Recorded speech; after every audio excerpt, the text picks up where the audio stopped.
qui suit. Marcel Etumba relève du salon. Vous confirmez cette déclaration et non de vous? Bien sûr, il ne relève pas de moi, il relève du salon. Très bien. Vous avez également déclaré que eux, ils étaient sous le commandement du président. Vous le confirmez? Bien sûr, je confirme. Très bien. Vous avez déclaré qu'il y avait une section des blindés, une section de l'artillerie et une section des batailles, y compris l'équipe qui était avec vous-même, c'est ceux-là qui étaient sous votre autorité. Vous confirmez cela? Je confirme. Très bien. Vous avez également reconnu et déclaré à cette barre que le président, et quand il avait une grande mission à l'extérieur, à l'intérieur d'abord, ou à l'extérieur, ou dans certains lieux que vous avez qualifiés de difficiles, là, la mission vous étiez confiée et vous avez également dit que vous avez pour mission de veiller sur l'ensemble de la présidence. Vous reconnaissez avoir dit ça ici, non? La mission? J'ai dit bien, je vais reprendre ce que vous avez dit ici. Vous avez déclaré ceci. Quand le président avait une mission à l'intérieur ou à l'extérieur, ou dans certains lieux difficiles, là, on me confie la mission et je veillais sur l'ensemble de la présidence. Vous l'avez dit ici, oui ou non? Je peux déterminer, c'est pas... Non, s'il vous plaît. Non. Moi, je suis... Est-ce que vous avez dit cela? Vous avez dit ça ici? Non, la oui manière que j'ai expliqué, ce n'est pas la manière qu'il a posé la question. Moi, je suis en train de vous faire état de ce que vous avez dit ici, et ça se trouve sur YouTube. Voilà, je réitère. Vous avez déclaré ceci. Quand le président, et c'était en réponse à des questions que vous posez, monsieur le procureur Al-Gassimo, vous avez déclaré ceci. Quand le président avait une mission à l'intérieur ou à l'extérieur, ou dans certains lieux difficiles, là, on me confie la mission et je veillais sur l'ensemble de la présidence. Vous l'avez dit ici, oui ou non? J'accomplissais les grandes missions du président, mais je ne peux pas dire que je peux veiller sur toute la présidence. Monsieur le Président, qui m'en soit donné acte, il est en train de contredire ce qu'il a dit, et il a dit ça ici, le primitif en fait foi et la vidéo en fait foi. Le tribunal appréciera ça, maître. Le tribunal appréciera cela. Très bien, Monsieur le Président. Alors, j'ai continué avec vous, et en raison de ces différentes réponses, je vais vous poser quelques questions par rapport à vos attributions et par rapport à la structure de la présidence. Vous avez parlé des sections. Section blindée, section artillerie, section bata. Chacune de ces sections était composée de combien de personnes? Chacune de ces sections était composée de 30-30. 30 personnes. Plus l'équipe qui était à votre service, elle était composée de combien de personnes? 30 aussi. De 30 aussi. Alors, en tout, ça fait combien? 120. 120. Merci. Et en quoi consistaient réellement les missions que le président vous confiait? C'était quoi ces missions-là? Il vous confiait quelle mission? C'est comme la mission auquel il m'avait confié, c'est des grandes missions. Deux fois, il me confie, comme c'était la mission du 28 septembre, pour aller traquer les bandits à main armée qui étaient déjà stationnés à Manéa. Ce sont ces missions-là qu'il me confiait. Bon. Et vous dites grande mission.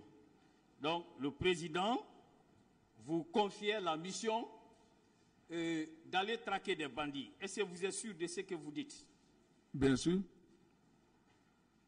Et est-ce que le président avait-il le droit de vous demander d'aller traquer les bandits alors qu'il existait un ministère créé à cet effet, dont celui de M.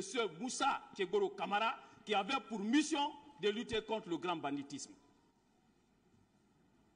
C'est possible ça? Ce que j'ai dit, est-ce que cela était possible? Parce que le président va comparaître ici. Hein? Bien sûr. Alors, s'il vous confie une telle mission, alors qu'un département est créé à cet effet, n'est-ce pas le président lui-même provoquait un conflit de compétences entre vous et le département de M. Moussa Tchegoro, n'est-ce pas?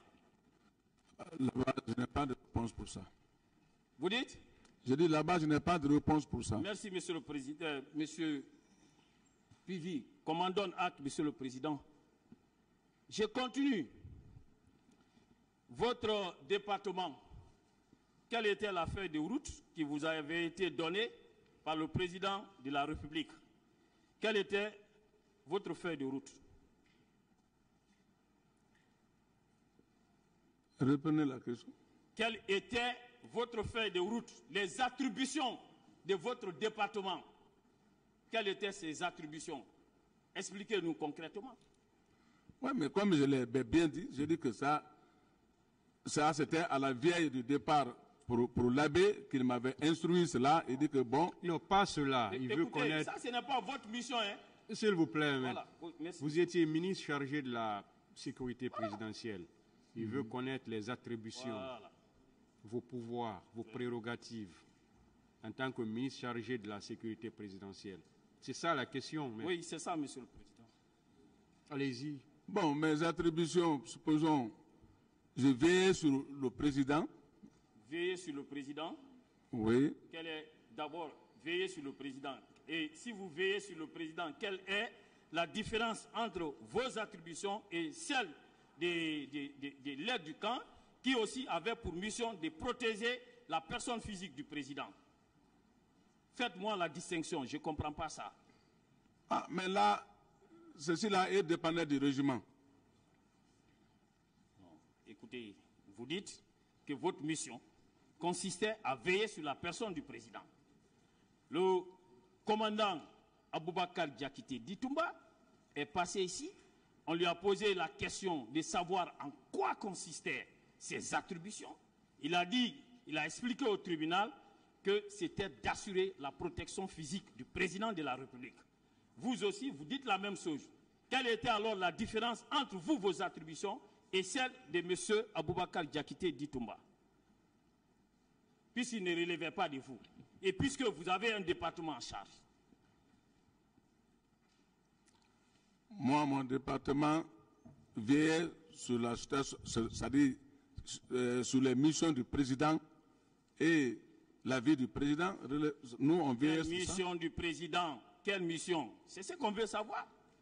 Ne passez pas tout votre temps à dire. Mais je vous ai dit bien dire qu'ici, il y a la mission auquel j'étais parti à Mania, c'est l'une de ces missions. Ça ne relève pas de votre ressort. Maître, laissez-le finir, s'il vous plaît. Laissez-le finir. Ok, d'accord. Et la mission auquel on a effectué à l'AB avant leur arrivée, ça c'est l'une des missions. Et revenons maintenant à votre département ministériel. Ce département, comment son cabinet était-il composé? Quels sont les membres du cabinet? Qui en était le secrétaire général, le chef de cabinet, les différents directeurs? Pouvez-vous nous donner les noms de ces membres qui composaient ces départements? Non, ce département, comme j'ai dit, j'avais un chef de cabinet. Comment il s'appelle? Il s'appelle un certain Pépé. Pépé quoi? Pépé Coulier. Pépé Coulier. Voilà, excusez-moi, maître, avant de continuer. Je vois les avocats de la défense, s'il vous plaît. Votre place, c'est par là. Hein. Tout ce qui est comme siège ici, c'est pour vous. Il y a suffisamment de place. S'il n'y a pas de place, qu'on libère des places, mais c'est votre place, c'est ici. Ça, vous le savez. Voilà, tous ces sièges-là sont réservés à vous, pratiquement.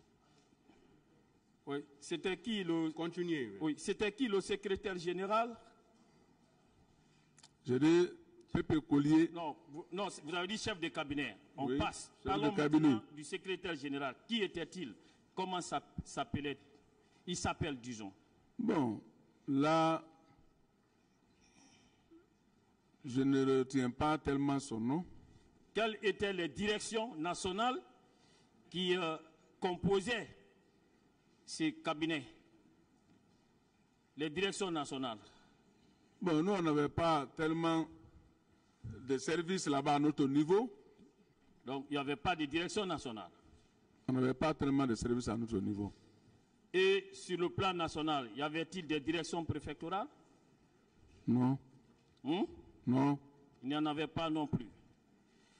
Et quels étaient les dossiers brûlants que vous avez eu à gérer en votre temps? Les dossiers brûlants concernant des questions de sécurité présidentielle.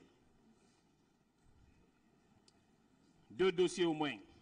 Oui, mais il y avait certains dossiers qui, quand, deux fois, les éléments de la frontière nous envoient des flashs, on nous envoie cela pour justifier et on dépêche des missions jusqu'à Pamala, c'est-à-dire la frontière, pour regarder.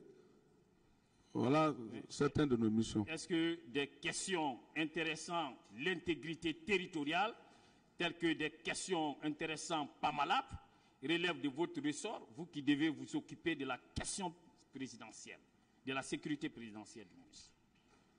Bien sûr. Vous n'êtes pas en train de faire un mélange des genres? Non, on ne mélange pas. Si, vous mélangez. J'ai continue. Alors, en tant que ministre chargé de la sécurité présidentielle, vous avez eu à dire ici que vous ne participiez pas à la planification des sorties du président de la République. Parfois, le président sortait sans que vous n'en soyez informé. Vous confirmez cela? Si, je confirme. Alors, avec toutes ces réponses, qu'est-ce que vous avez comme occupation en tant que ministre chargé de la sécurité présidentielle? Puisque ce n'était pas vous qui assurez concrètement la sécurité du président. Quand son cortège faisait des sorties, vous n'étiez pas là, vous ne planifiez pas. Mais qu'est-ce que vous faisiez réellement là-bas en tant que ministre chargé de la sécurité présidentielle? Oui? Alors, moi, je jouais mes rôles, mais ce n'est pas aussi tous les rôles que je jouais. Vous ne pouvez pas me dire ça. Dites ça au peuple de Guinée au moins.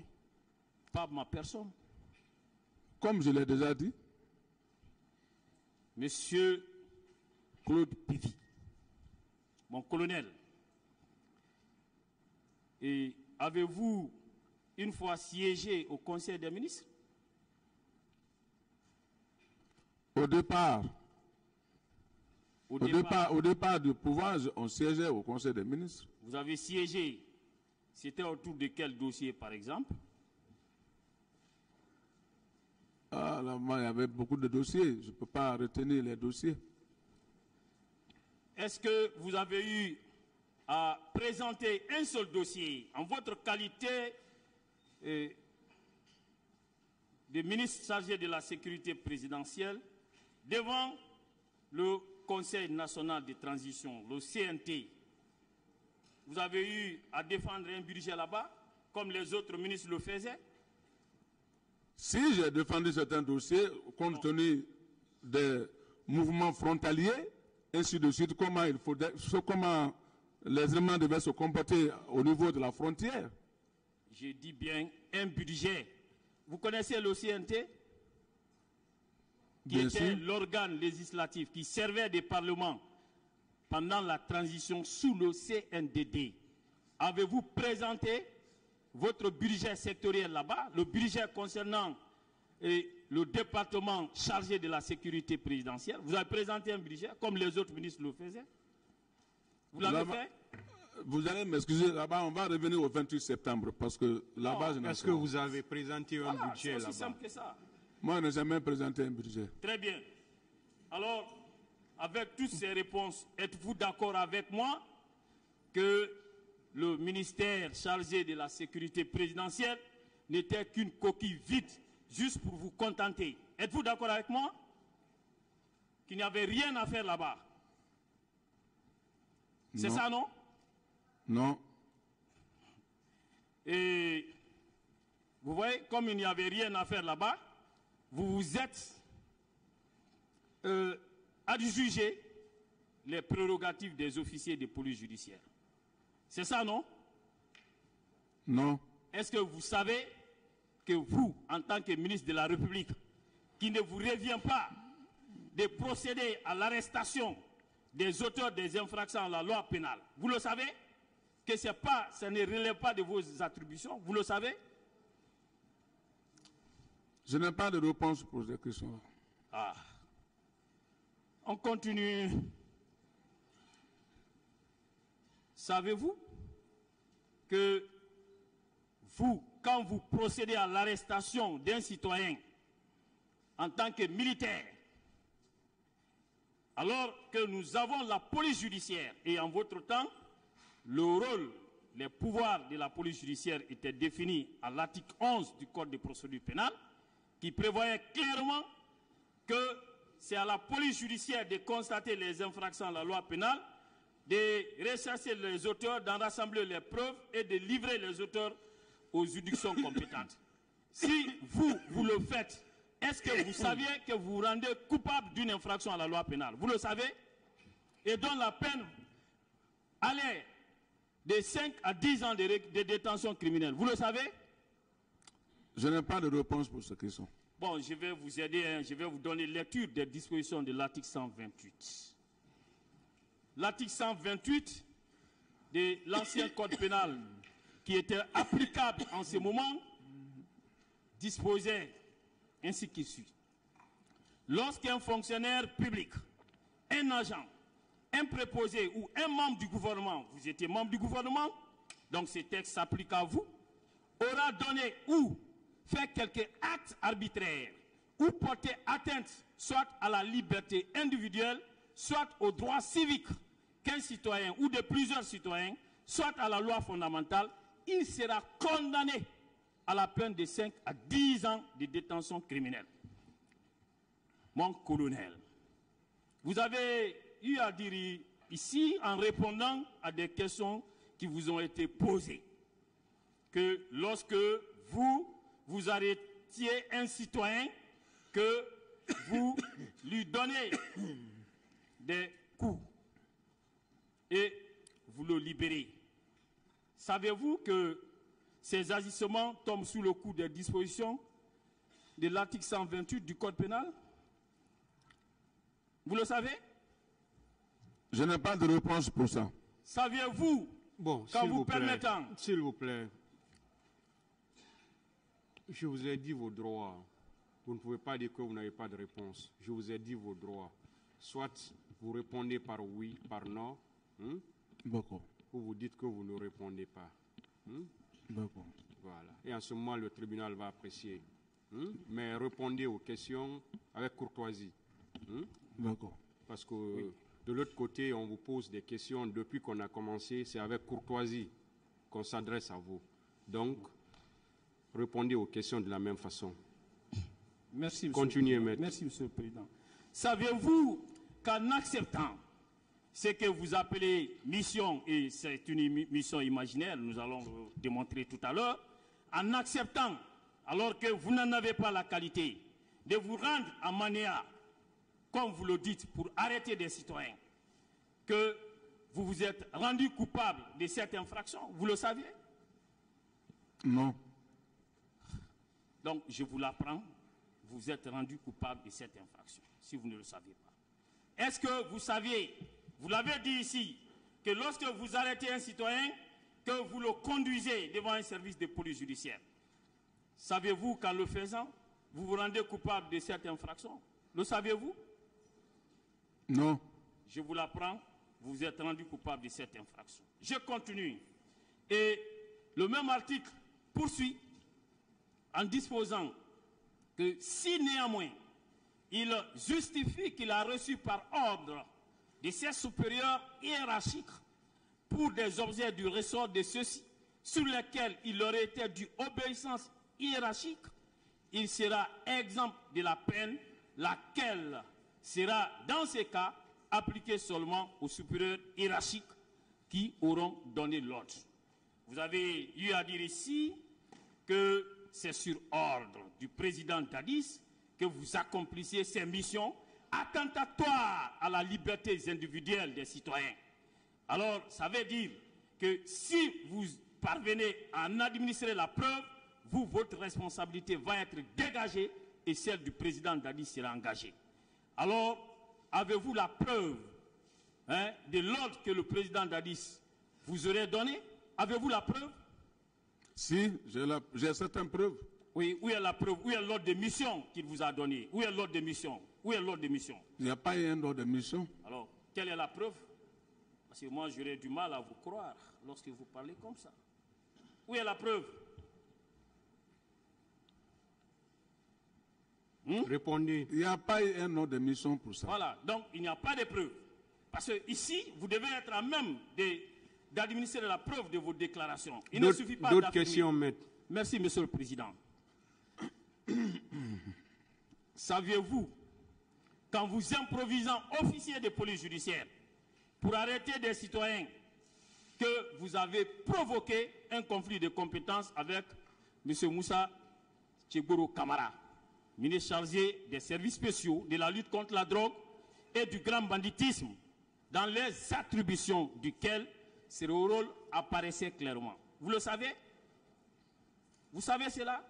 Non, mais moi j'avais toujours fait ça, depuis pas seulement en notre temps. Ok, sachez maintenant que en le faisant, alors vous avez eu à provoquer des conflits de compétences. Est-ce qu'il arrivait au président de régler de tels conflits entre vous et M. Moussa Keboro? Reprenez la question. Est-ce qu'il arrivait que le président règle de tels conflits de compétences que vous créez en permanence? Non. Non. Donc, il vous laissait faire. Oui. Alors, dans ces conditions, s'il vous laissait faire, voulez-vous nous dire que c'était lui même qui acceptait l'anarchie au plus haut sommet de l'État? C'est ce que vous voulez nous dire? Non. C'est ce que ça laisse apparaître clairement. Alors, parlons à présent de vos différents procès verbaux. Mon colonel, à la question de savoir que savez-vous des événements survenus le 28 septembre 2009 au stade du même nom, pourquoi avez-vous donné des réponses différentes aux gendarmes agissant sur commission rogatoire et aux magistrats instructeurs? Pourquoi avez-vous donné des réponses différentes par rapport à une même question? Pourquoi? Pourquoi? Ce que je connais concernant le 28 septembre, je vais bien expliquer ce qui me concernait, ma part de vérité. Il veut savoir pourquoi vous avez donné des réponses différentes aux gendarmes et aux juges d'instruction. Moi, je n'ai pas donné des réponses différentes. Bon, je vais vous aider. Et pourquoi, dans toutes vos déclarations faites dans cette affaire devant la gendarmerie, du début jusqu'à la fin, vous n'avez jamais parlé d'une quelconque mission que le président Dadis vous aurait confiée, tendant à traquer des malfrats qui auraient détourné des véhicules? Pourquoi vous n'en avez jamais parlé? J'ai votre procès verbal dressé devant la gendarmerie. Nulle part, vous n'avez parlé de cette mission. Pourquoi? Pourquoi? Vous n'en avez pas parlé là-bas. J'ai bien dit ici que ce que j'ai dit, ce n'est pas ce qu'ils ont écrit. Je dis qu'il y a certains paragraphes auxquels ils n'ont pas placé là-bas. J'ai bien dit ça devant le barreau. Mon cher, vous savez, quand vous avez réagi de cette façon, monsieur le procureur avait pris soin de vous montrer ces procès verbaux. Vous avez reconnu votre signature qui y est apposée et vous l'avez même paraphé.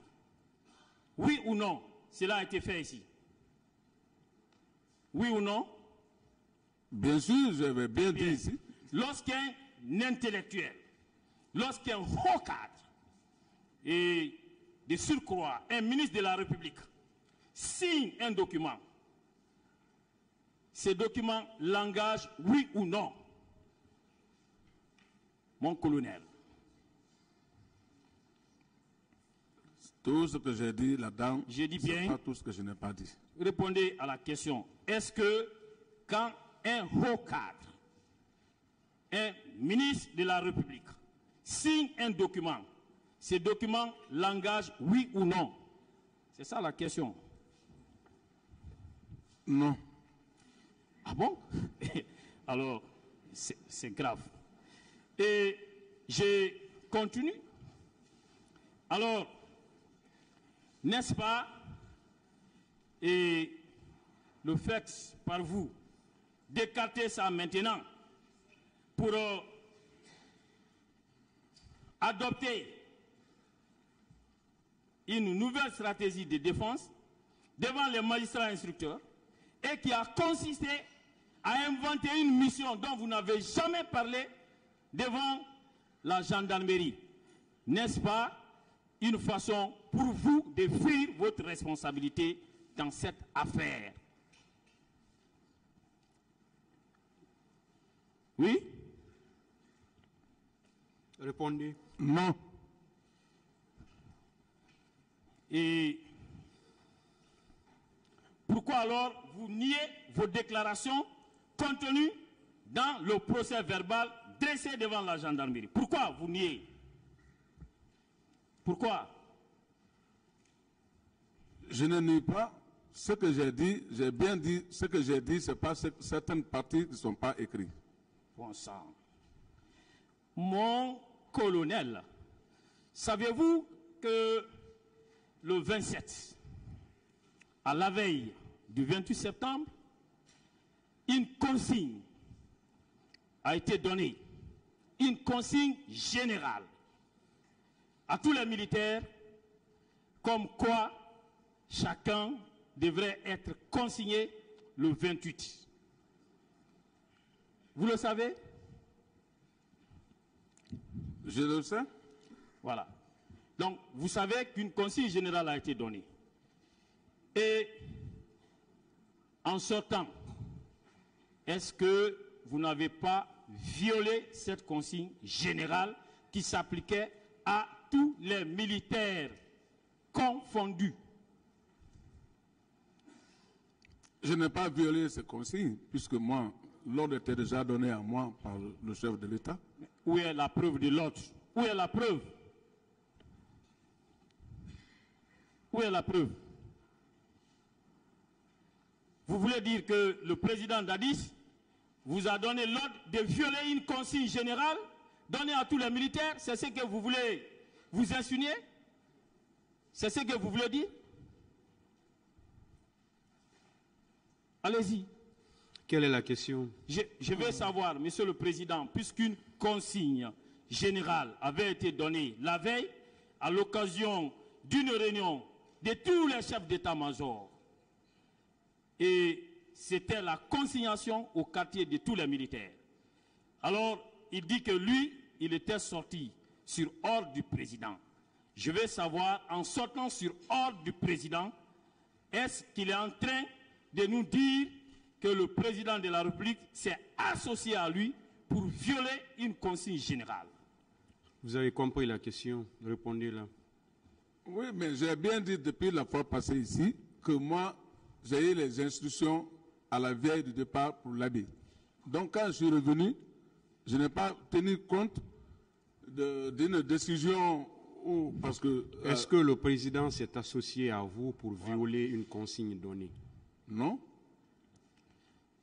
Savez-vous que si il vous donne l'ordre, il vous donne des instructions allant dans le sens d'aller traquer des bandits, alors qu'il y a une consigne donnée, savez-vous que le président se rend complice de la violation d'une consigne générale? Vous le savez?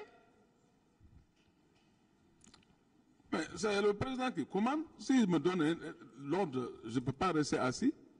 Je dois accomplir ma mission. Voilà. Et je vous apprends que dans ces conditions, le président s'est rendu coupable de la complicité de violation d'une consigne générale. Et je vous dis que c'est une infraction qui était prévue à l'article 101 du Code pénal, du 31 décembre 1998. Et je vous donne lecture des dispositions de l'article 101 du Code pénal.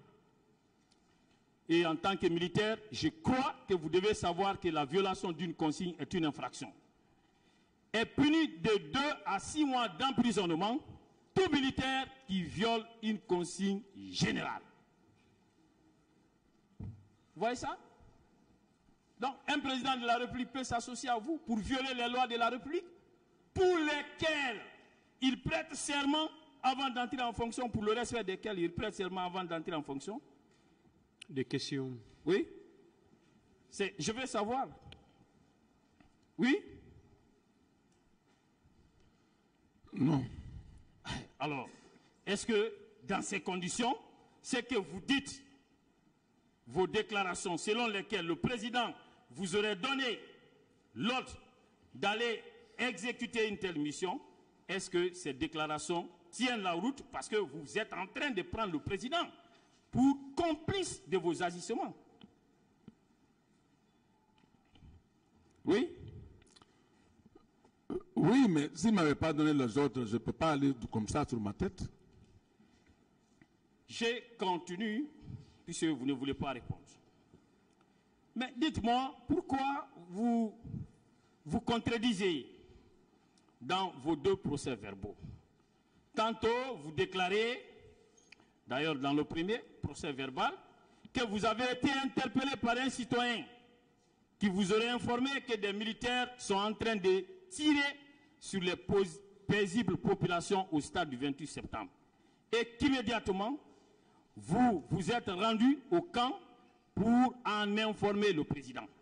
Ça, c'est votre première déclaration qui est consignée dans le procès verbal dressé devant la gendarmerie. Mais c'est encore vous qui déclarez cette fois-ci, dans le procès verbal dressé devant les magistrats instructeurs, et que c'est au sortir de votre compte rendu fait au président Dadis que vous auriez été informé par certains militaires, cette fois-ci vous ne parlez pas des citoyens, par certains militaires que d'autres sont allés tirer sur la population au stade du 28 septembre et que vous serez revenu sur vos pas pour demander au président Dadis quel était le groupe qui a eu à opérer ainsi.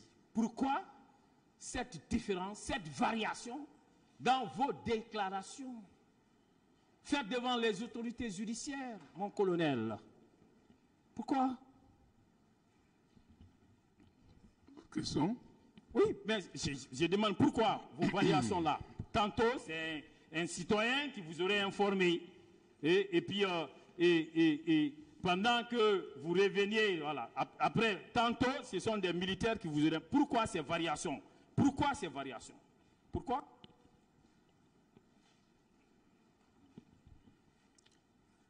Moi, j'ai bien dit, j'ai dit, la première information, c'est au niveau de quand je suis venu à Bambeto, que les citoyens de là-bas, quelques minutes après, ils m'ont appelé que, ils m'ont dit que, voilà, il y a des militaires qui tirent au stade du 28 septembre, et que moi, je les ai dit, bon, d'accord, moi, je vais rentrer au camp. Pourquoi je ne demande pas de nouvelles explications. Si vous ne pouvez pas expliquer, alors je continue. Voilà. Et vous avez eu à déclarer, et vous l'avez réitéré ici, comme quoi, lorsque vous avez eu à annoncer au commandant Toumba votre décision de l'arrêter, qu'il aurait pleuré, disons, à chaudes larmes. Vous l'avez dit ici, vous confirmez? Je confirme, il est là, et le président est là. Est-ce que vous savez que dans vos mêmes déclarations, contenues dans le procès verbal dressé devant la gendarmerie, vous avez encore affirmé que lorsque vous avez pris cette décision, que M. Aboubakar Diakité Ditumba a répliqué en disant que vous ne pouvez pas l'arrêter. Vous reconnaissez cela également?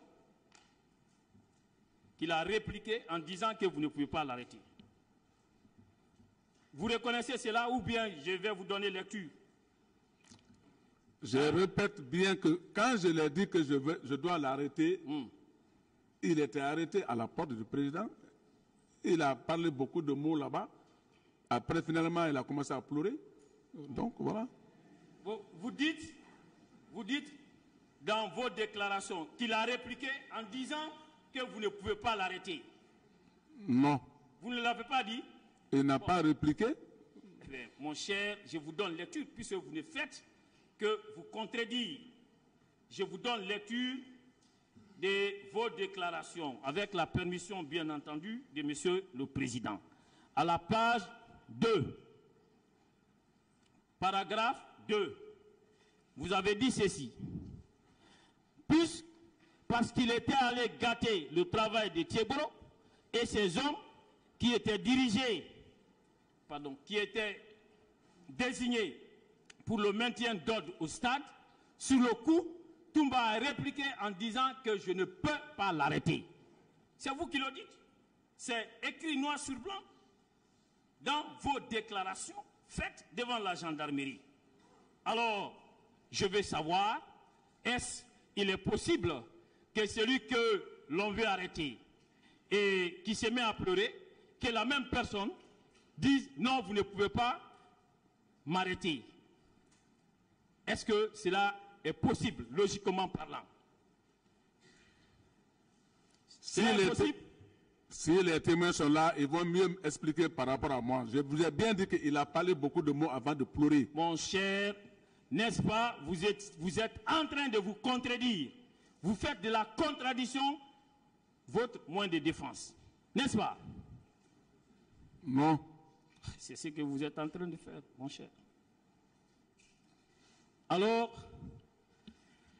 reconnaissez-vous que dans vos déclarations faites devant la gendarmerie, par 2 fois au moins, lorsque vous avez annoncé votre décision d'arrêter M.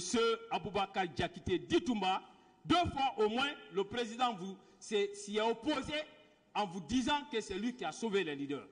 Vous le reconnaissez? Je ne reconnais pas ça. Mon cher, ça ressort également de vos déclarations.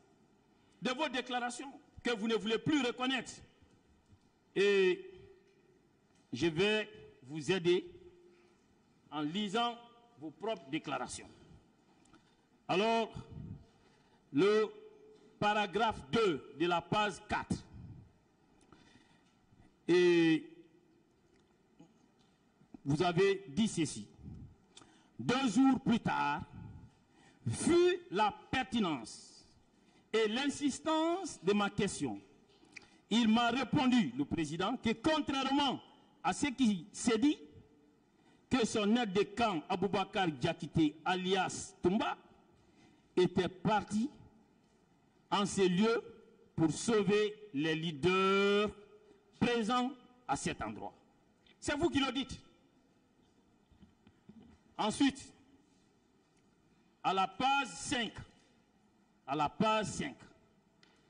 vous avez déclaré également que le président n'a pas voulu entendre mes intentions.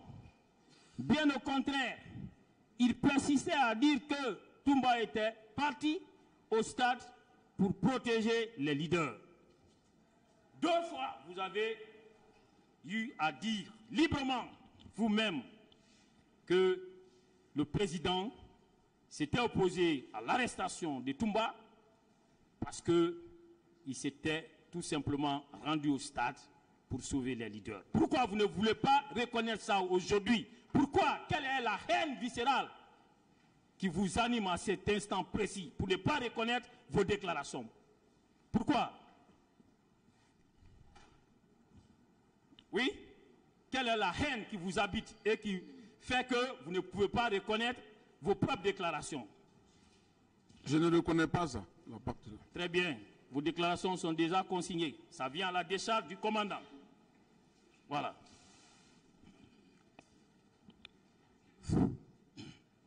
Et saviez-vous, mon colonel, que le président Dadis a eu à dire dans son procès verbal d'interrogatoire qu'il avait peur d'arrêter Toumba à cause de ce qu'il appelle éventuelles victimes collatérales. Vous le savez? Vous le savez? Non. Bon, je vous l'apprends, hein. Il a déclaré ça dans son procès verbal. Et vous-même, à la page 7 de votre procès verbal d'interrogatoire, procès verbal dressé devant les magistrats instructeurs, vous avez dit également que vous n'avez pas pu l'arrêter parce qu'il fallait éviter un autre bain de sang. Vous le reconnaissez? Vous le reconnaissez? Non. Vous ne confirmez pas? Ok, je vous donne lecture, hein, parce que vous avez tendance à tout nier. Hein, à tout nier, à tout nier. Avec la permission de Monsieur le Président.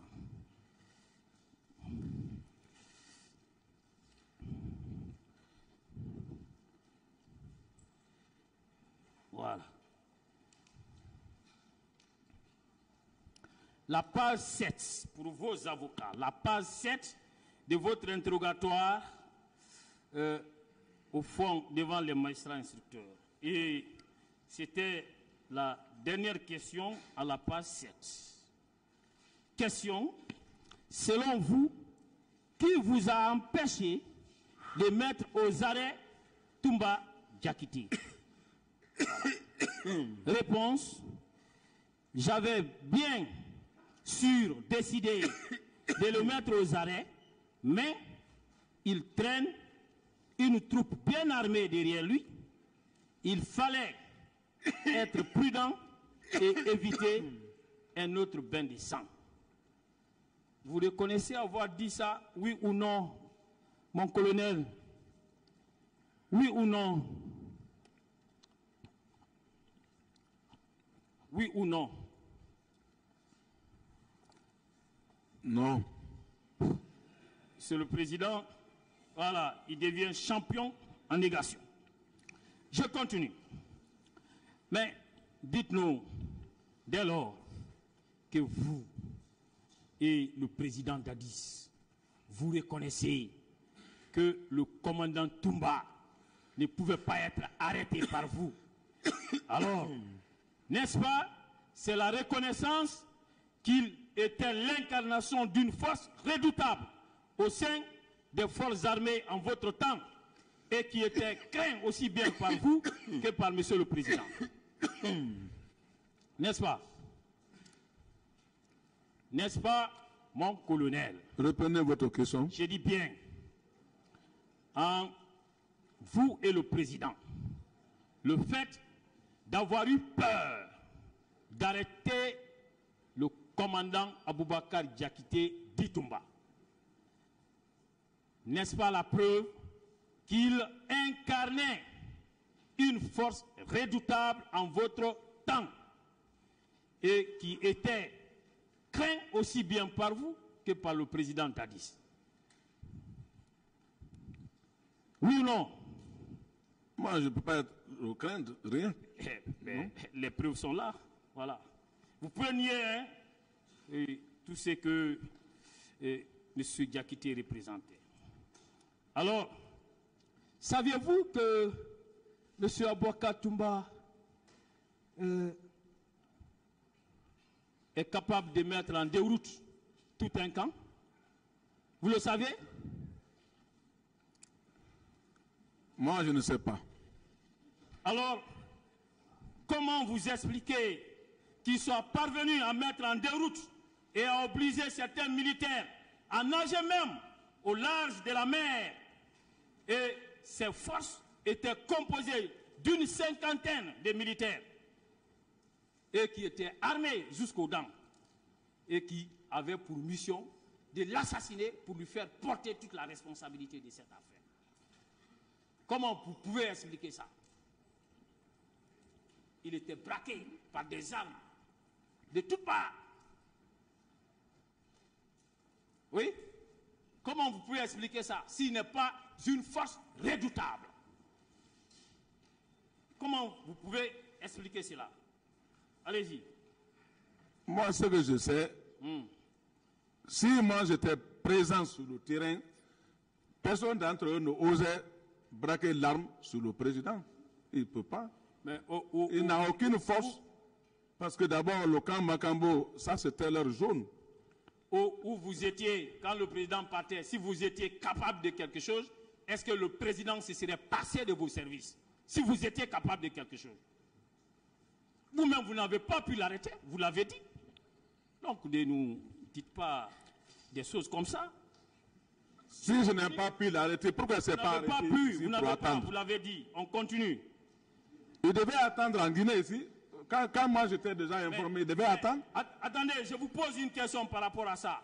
Voilà. Mon colonel, et reconnaissez-vous que si M. Diakité ne s'était pas mis à l'abri en fuyant la vengeance féroce, aveugle, que vous avez engagée ici, alors il ne serait pas là aujourd'hui pour faire entendre la vérité au peuple de Guinée. Est-ce que vous le reconnaissez? Je ne peux pas reconnaître un mensongère ici devant les gens. C'est ça la vérité. Alors, pourquoi vous et vos hommes, vous avez engagé une chasse à l'homme qui consistait à arrêter ça et là des personnes supposées être proches du commandant? Pourquoi? Pourquoi vous avez engagé une chasse à l'homme? Est-ce que vous constituez la police judiciaire? Est-ce que c'est votre rôle d'arrêter des personnes supposées s'être rendues coupables des infractions à la loi pénale? C'est votre mission? Il y avait un chef de bataillon. Moi, c'est pas moi. Ma mission était de chercher Toumba, qui était l'acteur principal. Mais est-ce que c'est votre mission, ça? Quel est le texte de loi qui vous confère une telle mission? Ça, c'est ma mission personnelle même, c'est ma mission. À quiconque qui tire sur le président, ça c'est ma mission de faire sa recherche. Donc ça veut dire que dans une république, ministre de votre État, vous étiez à même de vous arroger des pouvoirs qu'aucun texte ne vous reconnaît. C'est ça? C'est ça un ministre? C'est ça on sert sa nation? Mon colonel, c'est cela? Je continue. Quelle est votre réponse? Je n'ai pas de réponse pour ça. Merci, Monsieur le Président. Il n'aura jamais de réponse. C'est ça. Les faits lui collent à la peau.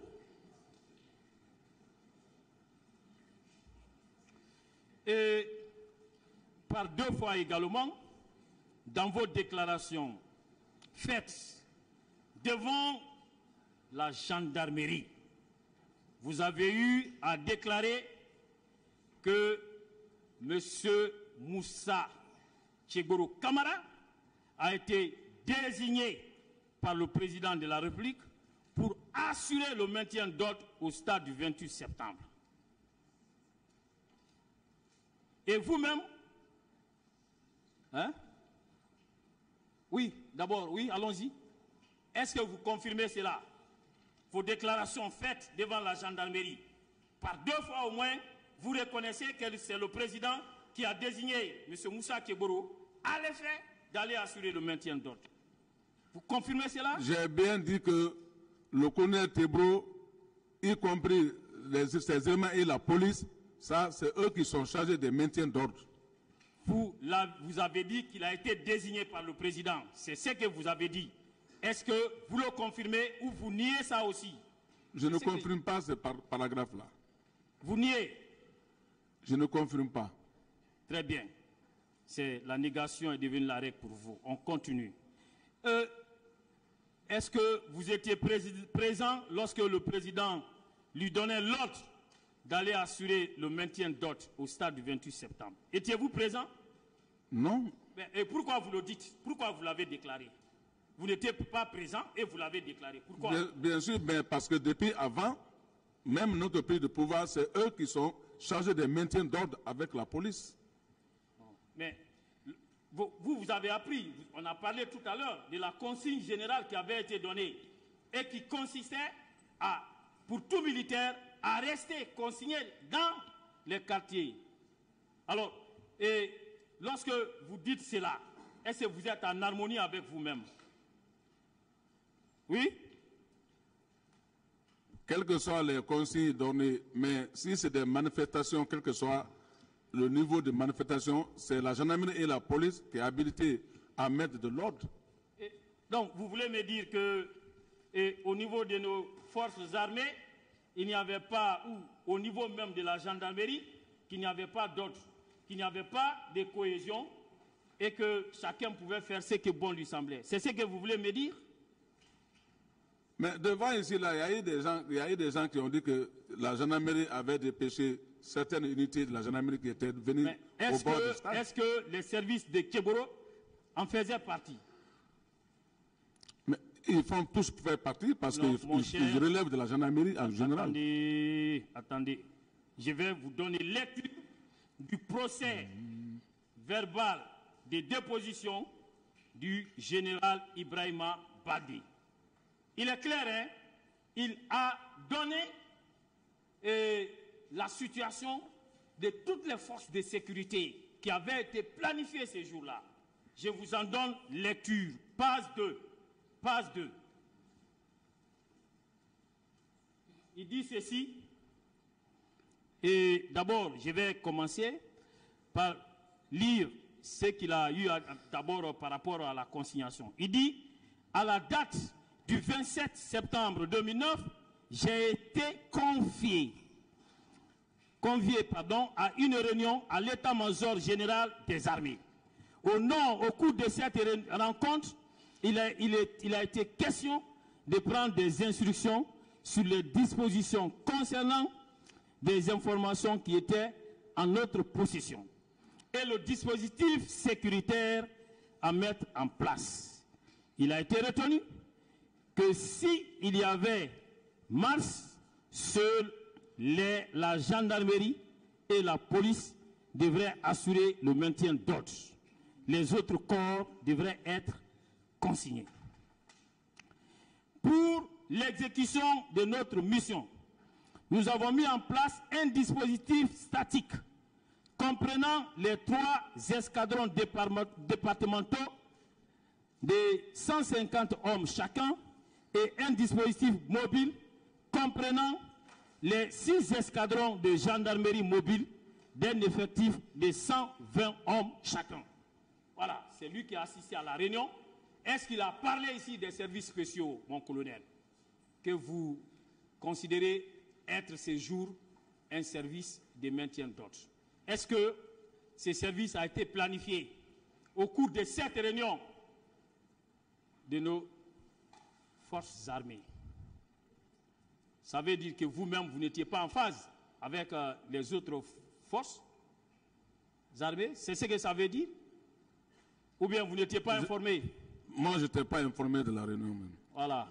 Donc, quand on s'est dit ministre chargé de la sécurité présidentielle, et puis on n'est pas informé de la moindre situation, et vous êtes en train de me discuter. Là, moi, je vous informe, je vous donne la bonne information, parce que je maîtrise mon dossier. Voilà. Et pourquoi vous êtes en train de revenir sur toutes vos déclarations, de remettre en cause toutes vos déclarations? Pourquoi? Pourquoi vous le faites? Dans quel intérêt? Pourquoi vous le faites? Je n'ai pas de réponse pour ça. Très bien. Voulez-vous couvrir qui au mépris de la vérité? Voulez-vous couvrir qui? Vous n'avez pas de réponse non plus? Non. Très bien. Parlons à présent du régiment commando. Le régiment commando. Alors, et qui était le commandant du régiment commando? Qui était le commandant du régiment commando? Depuis le début de mouvement ou quoi? Non. Qui était le commandant? Moi, on ne me pose pas de questions, on répond. Le commandant du régiment au départ, comme j'avais toujours dit, c'était le commandant Aïdor, paix à son âme, et le commandant Saha Alphonse Touré. Mais après avoir pris ces éléments-là par le commandant Toumba, les mettre en prison à Kassa, arbitrairement. Donc celui maintenant qui a pris le mouvement du régiment en main. Est-ce que vous êtes sûr de ce que vous affirmez, que c'est mon commandant Aboubakar Diakité Ditumba qui était le commandant de ce régiment? Vous maintenez cette déclaration? Je maintiens cette déclaration. Et une question vous a été posée tout à l'heure. Je reviens sur cette question. Et pour occuper ces postes, quel est le grade qu'il fallait avoir?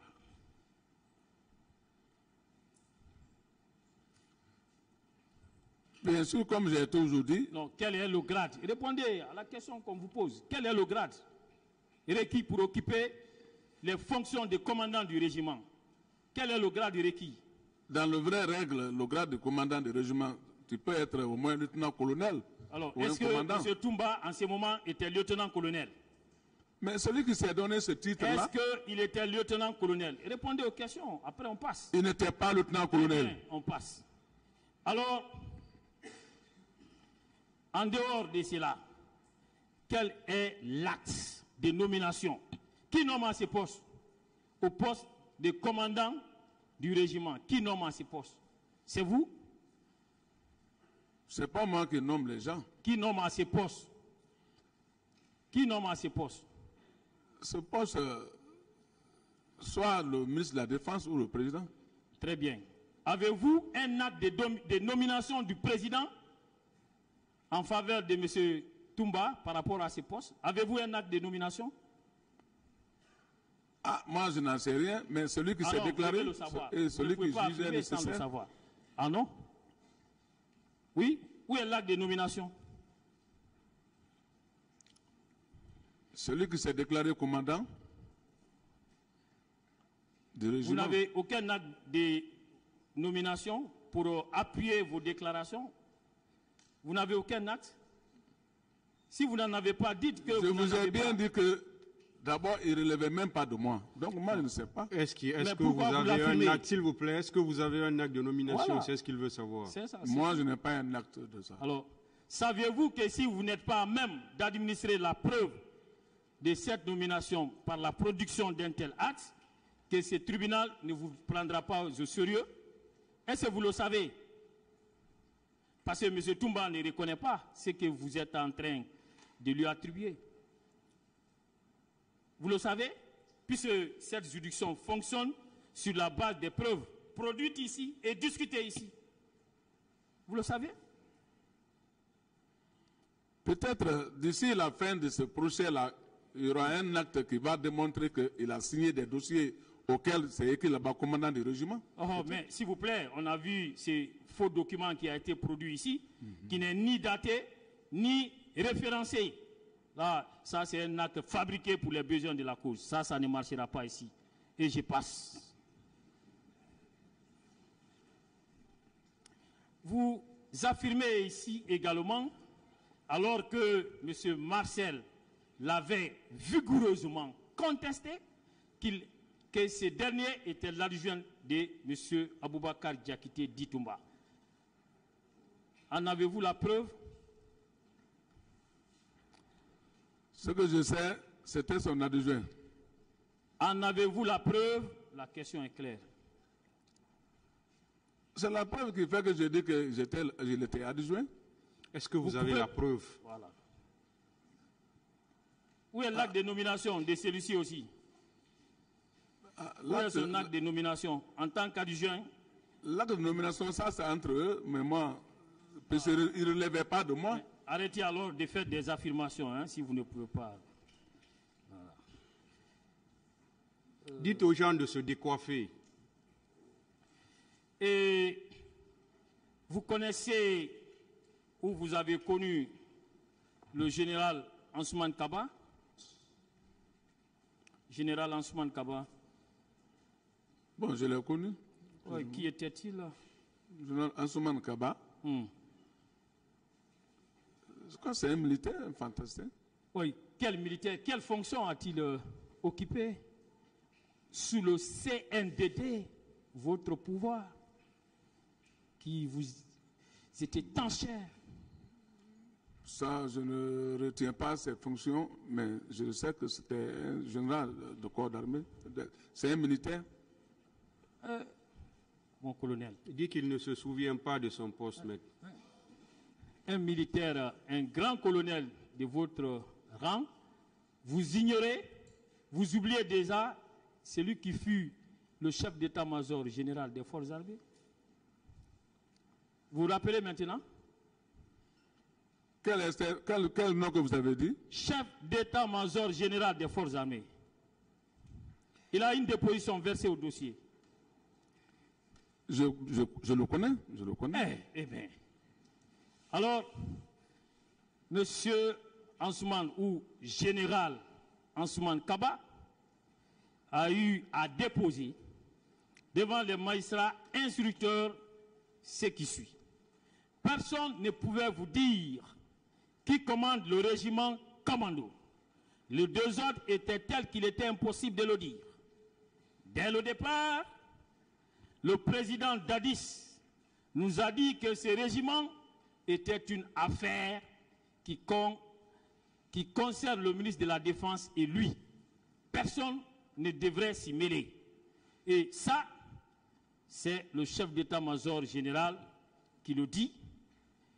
Et dans ces conditions, entre vous, votre déclaration et celle du chef d'état-major général des forces armées, en cas de contradiction, laquelle doit l'emporter? Lorsque vous soutenez une chose, le chef d'état-major général soutient le contraire.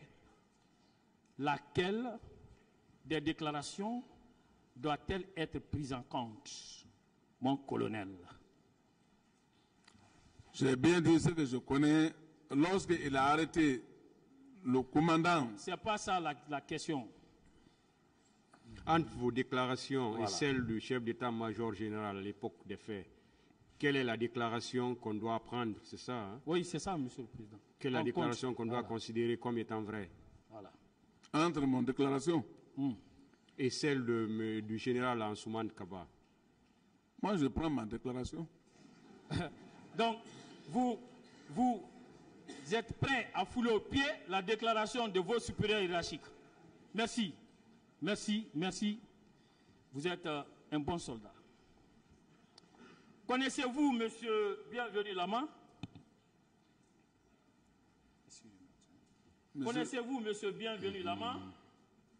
Je le connais, c'est un gendarme Très de bien, profession.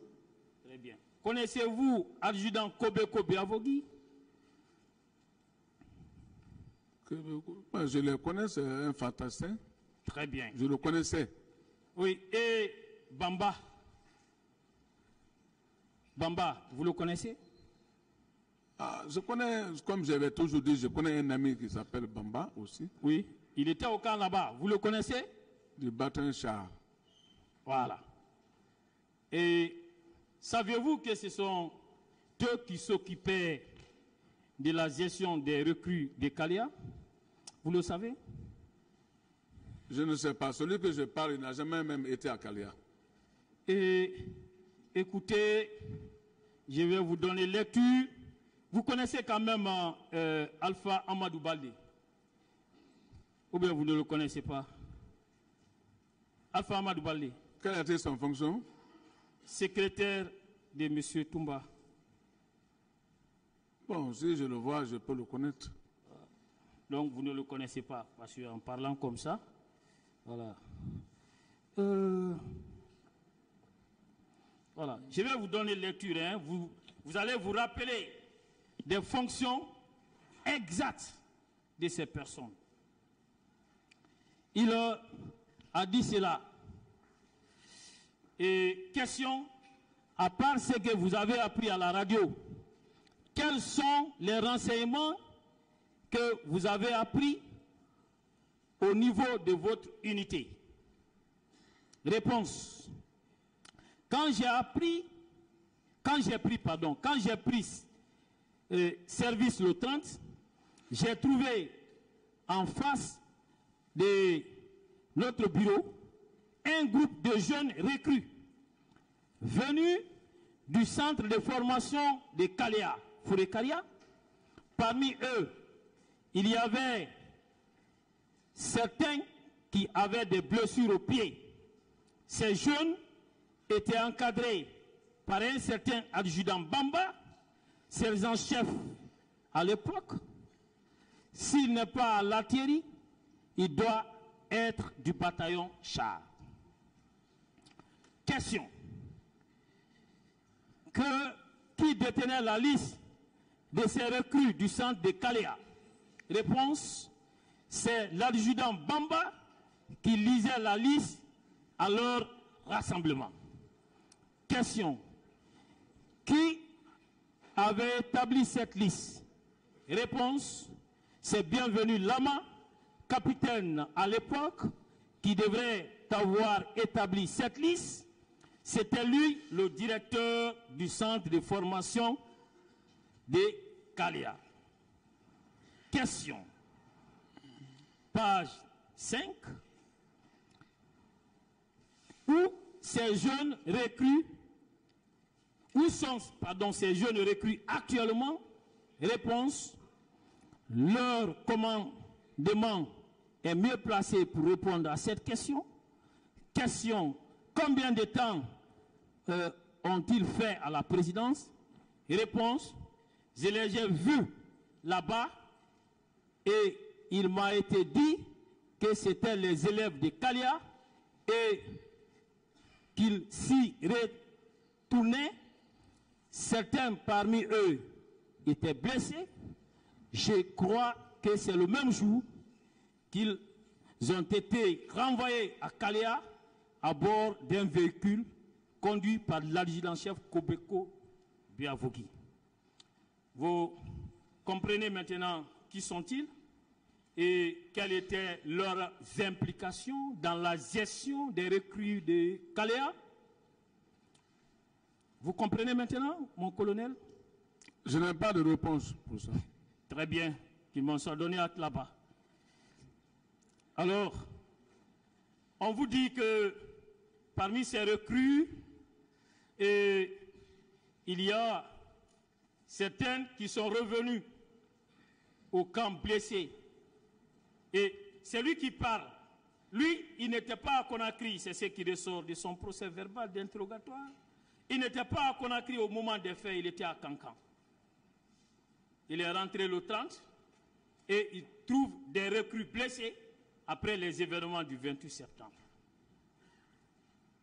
Est-ce que nous ne pouvons pas raisonnablement en déduire que c'était pendant leur expédition au stade du 28 septembre que cela est arrivé. Oui?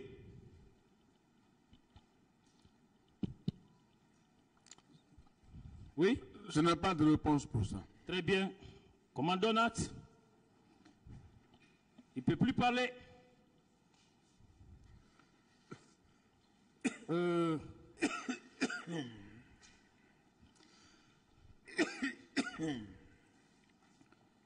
Connaissez-vous Verny Pivy, sergent de son état à l'époque?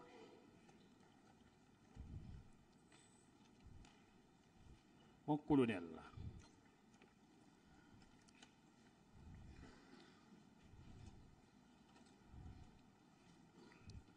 Reprenez la question. Connaissez-vous Verny Pivy, sergent de son état à l'époque?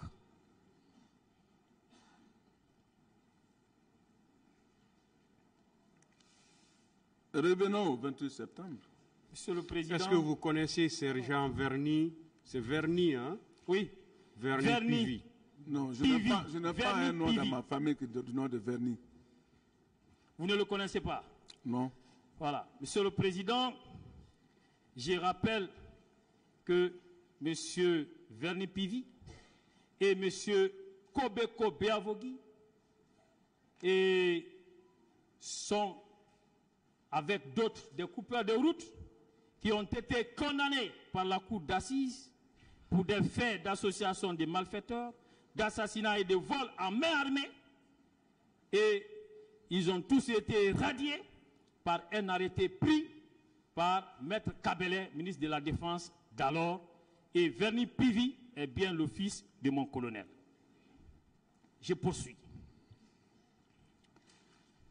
Que savez-vous personnellement des recrues de Kalia? Allons-y. Je n'en sais rien de station de recrues de Kalia, puisque j'attendais qu'il y ait des recrues au Kalia, mais je n'ai jamais été là-bas. Mais est-ce que, mon colonel, avec toute votre influence que vous vous attribuez, que d'autres vous attribuent, à tort ou à raison, pouvez-vous rester sans savoir ce qui s'est passé réellement au camp? C'était possible ça? Ne nous étonnez pas, hein? Dites-nous la vérité. Oui? Vous avez dit ici que les autres ont menti, donc c'est votre tour de dire la vérité. Oui? C'est la question? Oui? Moi, je n'ai pas raison de mentir ici. J'ai dit bien, j'ai appris le mouvement de Kalia, mais je n'ai jamais été à Kalia, de près et de loin. Alors, vous pouvez me dire la position de votre bâtiment par rapport à celui qu'occupait mon commandant Aboubakar Diakité d'Itumba? Vous pouvez me donner la position des deux bâtiments? Nos bâtiments sont liés, nos bâtiments sont côte à côte. Comment se fait-il que mon commandant Toumba Diakité, lui, il soit informé, parce que les rassemblements se tenaient entre vos deux bâtiments, que lui, il en soit informé, que C.C. Raphaël en soit informé, et que vous n'en soyez pas informé? Comment cela peut-il être possible? Pourquoi vous ne voulez pas dire la vérité? Est-ce que cela est possible? Voilà. Non. Mais alors, pourquoi vous dites le contraire? Pourquoi vous soutenez le contraire? Pourquoi vous dites que vous n'étiez pas informé de leur mouvement au camp Alpha Yaya Diallo? Ce qui était sûr de tous. Qu'est-ce que vous cachez? Je n'ai pas vu un recrue au camp Alpha Yaya. Ok. Le tribunal appréciera. Et vous saviez que même le chef d'état-major général, qui n'habitait pas avec vous au camp, il savait au moins que ces recrues-là existaient et qu'ils étaient gérés par le président Dadis et son ministre de la Défense. Vous le savez? Non. Il l'a dit. Page 2 de sa déposition. Le regroupement de Kalia a été géré par Dadis et son ministre de la Défense. C'est vous qui faites semblant de ne rien savoir de ces recrues. Alors, vous avez déclaré à la dernière audience, et ce matin, vous venez de réitérer, que vous vous êtes personnellement donné la mission de rechercher M. Aboubakar Diakité Ditumba. Alors, si vous étiez parvenu à l'arrêter, qu'aurez-vous fait de lui? Qu'aurez-vous fait de lui? La question? Oui. Si moi j'avais arrêté le commandant Toumba, comme le président m'avait déjà instruit, c'était pour le faire présenter devant une poste de justice? Est-ce que vous croyez en cette réponse? Hein? Est-ce que vous croyez en cette réponse?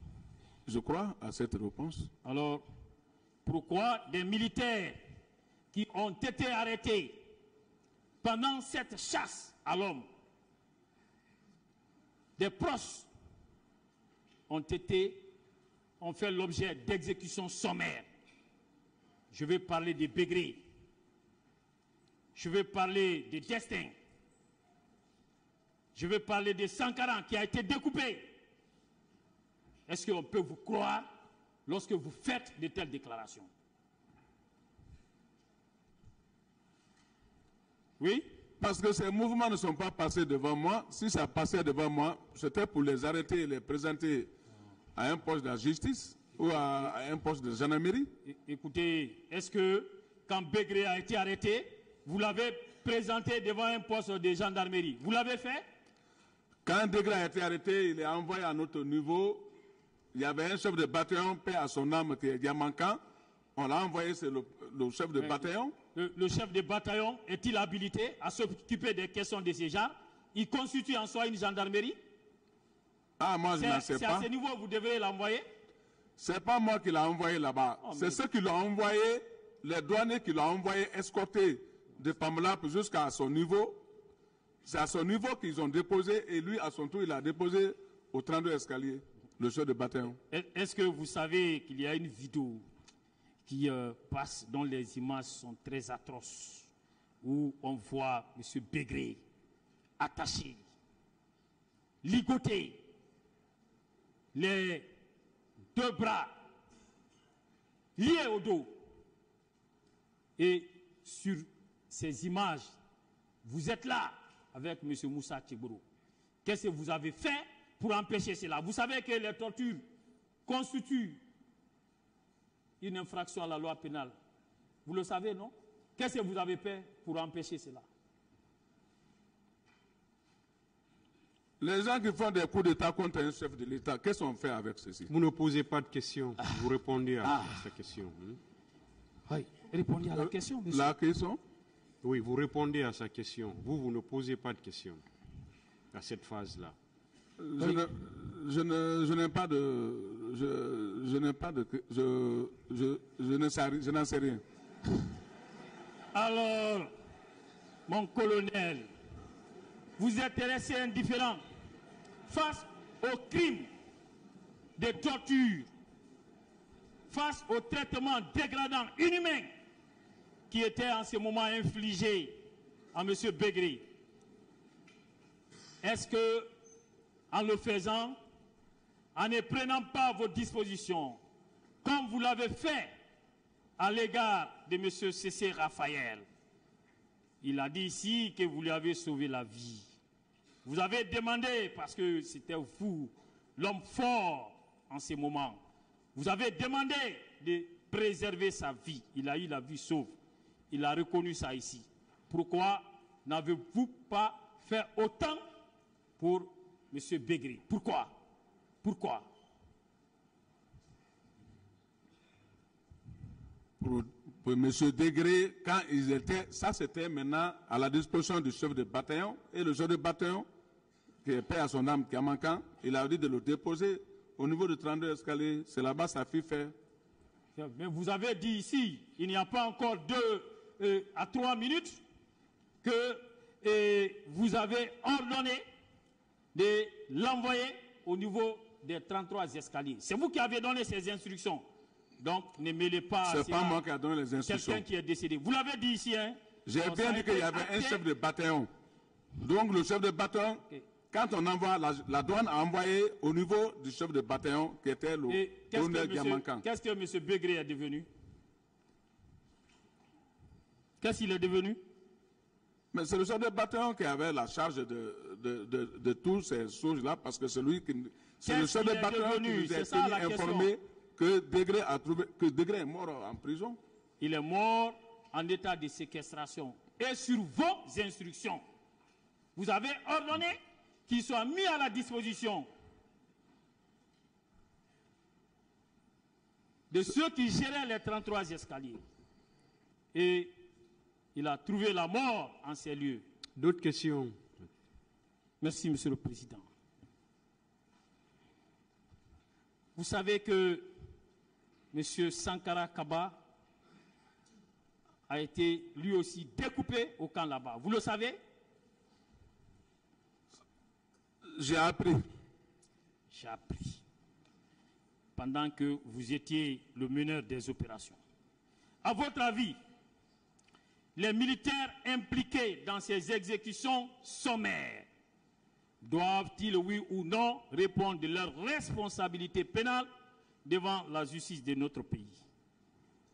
Oui ou non, doivent-ils répondre de leurs responsabilités pour avoir tué sauvagement leurs compatriotes de cette façon?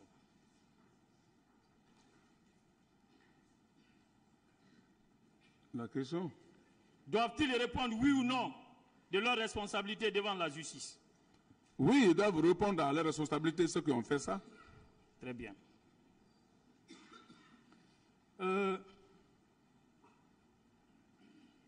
Venons à présent au cas des morts et des blessés des événements du 28 septembre. Qu'est-ce que vous en savez en tant que ministre chargé de la sécurité présidentielle? Qu'est-ce que vous en savez?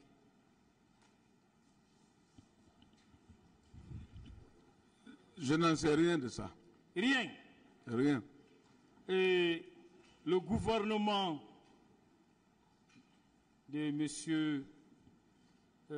Cabinet Komara, alors, sous la présidence de M. Moussa Dadis Camara, ne s'était-il pas réuni en conseil des ministres autour de cette affaire? Il y a eu un ou des conseils des ministres autour de cette affaire. Il y en a eu? S'il y en a eu, moi je n'ai pas assisté à ce conseil. Ah. Donc, ça veut dire que cette question qui constitue une préoccupation d'envergure nationale et internationale, alors ne disait absolument rien à vous, à votre gouvernement et à votre président. C'est ce que vous voulez nous dire? Je n'ai pas de réponse pour ça. Très bien. Je continue.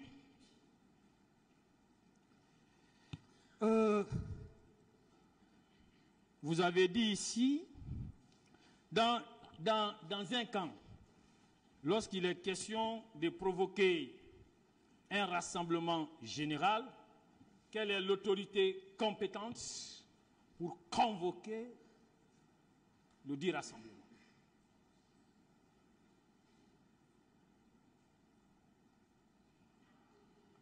Oui? Reprenez votre question.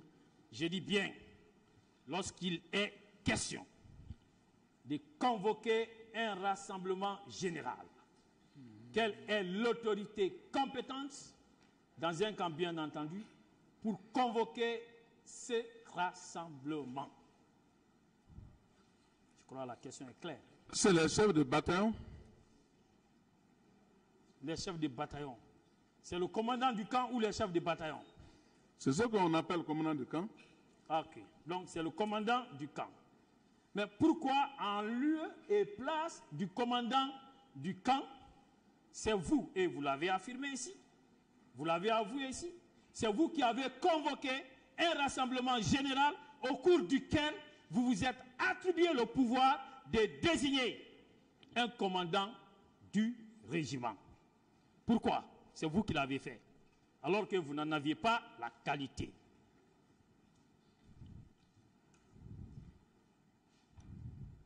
La question? Bien sûr.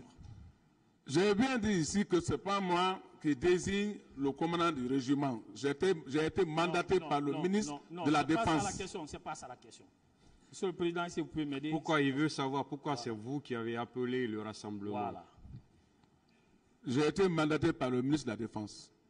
C'est le ministre de la Défense qui provoque l'assemblement, le rassemblement, ou bien c'est le commandant du camp?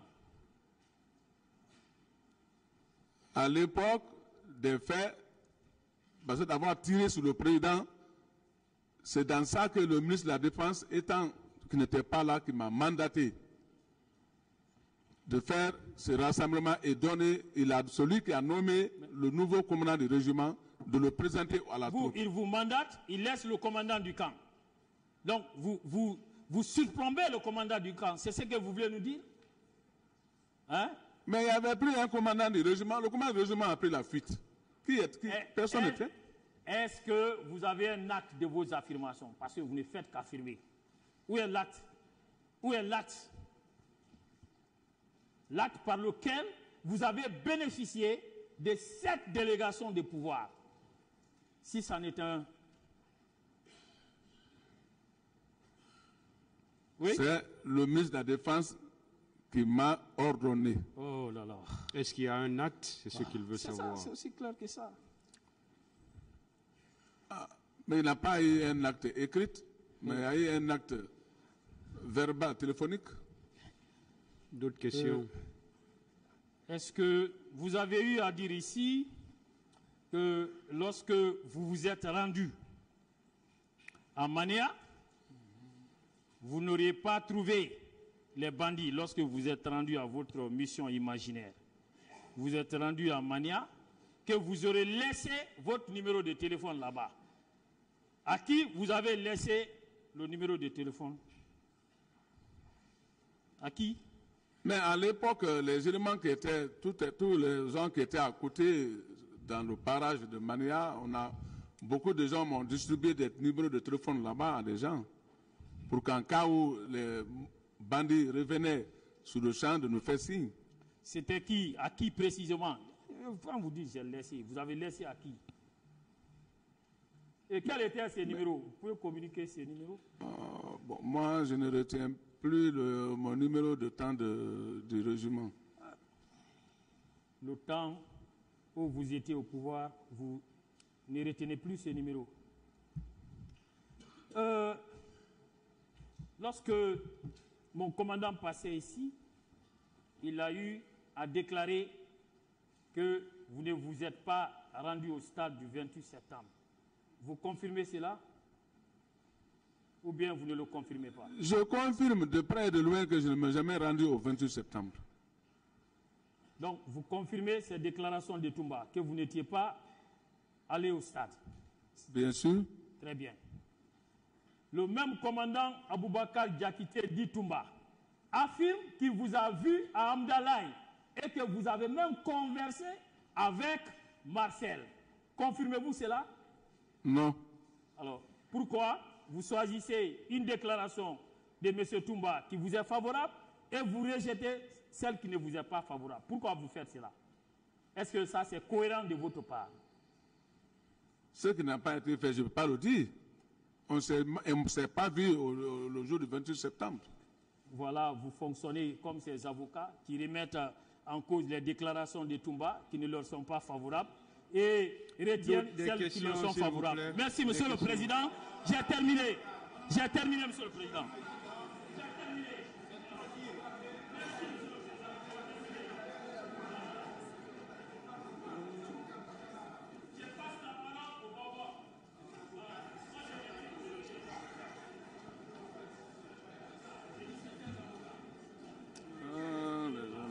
Pas la peine. Continuez, s'il vous plaît.